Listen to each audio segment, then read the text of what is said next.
Oh man, there's so much to clean under here. Oh, but I did clean my chrome. Look at that. Isn't that nice?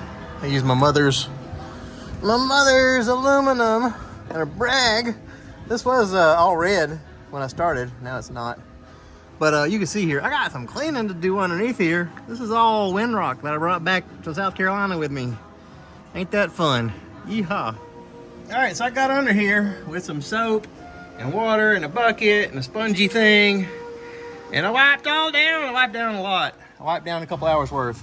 I'm gonna call that good for now. But anyway, I figured y'all would want to see a little bit of recovery after going to Windrock.